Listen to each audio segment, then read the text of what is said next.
Mic check, 1 2 3. Did you guys hear on the mole? Yes. Mic check, 1 2 3.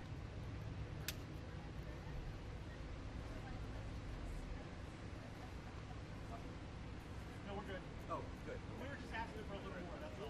Okay, well you're good, you're happy? Everyone good? That's all that matters.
Thank you so much.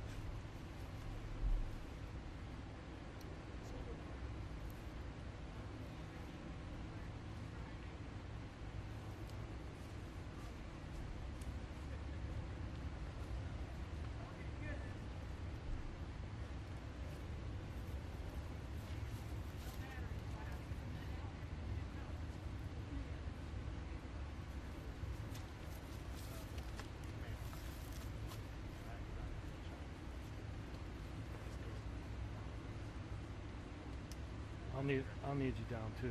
So.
So I'm here in Augusta to first and foremost thank the federal, state, and local leaders. Mayor, I want to thank you for your leadership in particular on the ground. I am here to personally take a look at the devastation, which is extraordinary, and it is particularly devastating in terms of the loss of life that this community has experienced, the loss of normalcy, and the loss of critical resources. And so I'm here today to thank all of those who are working to get folks the support and the relief that they so desperately need and so rightly deserve. And that includes the fact that still in this community up to 60% of the residents here do not have power. Many have been without running water for at least a couple of days now. Many have water but no hot water. I was just talking with one of the members of the community and her daughter who lost her husband, and there is real pain and trauma that has resulted because of this hurricane and what has happened in terms of the aftermath of it. I do want to acknowledge and thank the first responders who have been extraordinary. Having met with them, they are the kind of folks that are the heroes in moments of crisis, who do extraordinary work that is about lifting up other people. As it relates in particular to the leaders who are here and doing that work, including the first responders, most of them, as it relates to the local folks, are folks who have personally, and their families have personally experienced loss and devastation, and yet they leave their home, leave their family to go to centers like where I was earlier to do the work of helping perfect strangers. And it really does highlight the nobility of the kind of work that these public servants have dedicated themselves to, which can be in moments of crisis like this so selfless in the way that they do that work.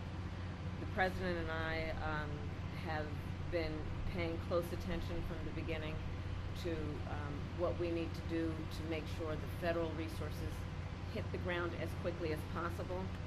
And that includes what was necessary to make sure that we provided direct federal assistance, and that work has been happening. I want to thank the governor for his leadership and his close coordination with the federal government, with our administration, and I want to thank the local leaders for together creating a task force-like response, knowing that we are at our best when we work together and coordinate resources, coordinate our communications to the maximum effect for the community that has been impacted. And the federal relief and assistance that we have been providing has included FEMA providing $750 for folks who need immediate needs being met, such as food, baby formula, and the like. And you can apply now for anyone who's watching this who has been affected.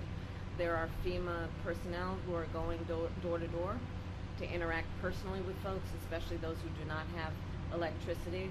But also that aid, if you have electricity, can be applied for online, and I encourage people to do that. FEMA will just basically verify your address, and then the process should take hold. FEMA is also providing tens of thousands more dollars for folks to help them be able to deal with home repair, to be able to cover a deductible when and if they have insurance, and also hotel costs. Today I'm also announcing that the President has approved the Governor's request for 100% federal reimbursement of local costs. And Mayor, as you have pointed out, the burden to local governments, including the state government, is pretty immense. And so by announcing today and making the dedicated resources to cover 100% of local costs, will have a huge impact on our ability to get relief to people as quickly as possible.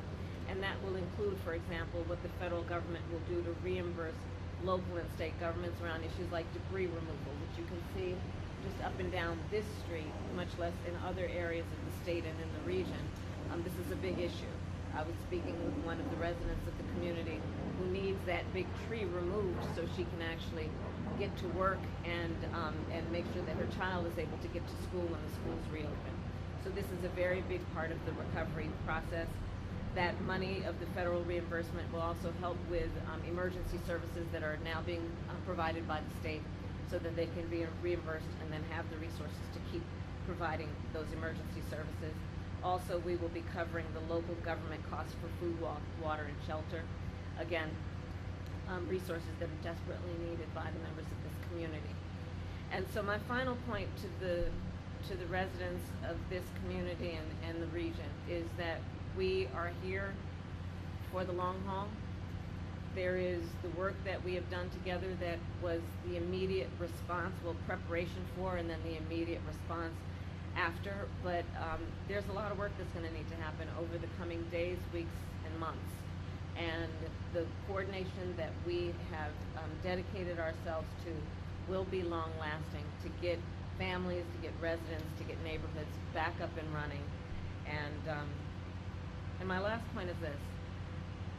I think that in these moments of hardship, one of the beauties about who we are as a country is people really rally together and show the best of who they are in moments of crisis. And we've seen that throughout the region, where communities are coming together, where people are helping perfect strangers, where they are providing food, water, shelter for their neighbors, and that neighbor may be somebody they've never met before, but are doing the work of helping each other out. And I think it really highlights the fact that the vast majority of us have so much more in common than what separates us, and that the best of the strength of who we are is we come to each other's aid in a time of need.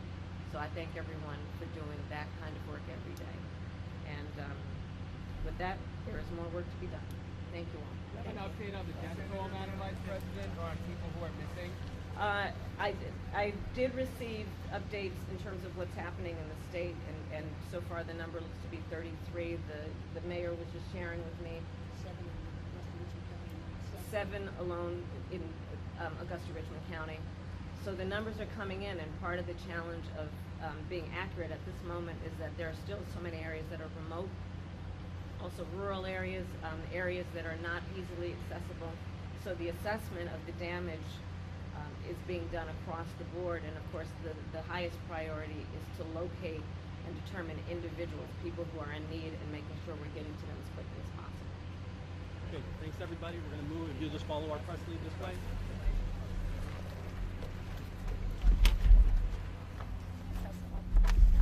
We're going that way. Okay.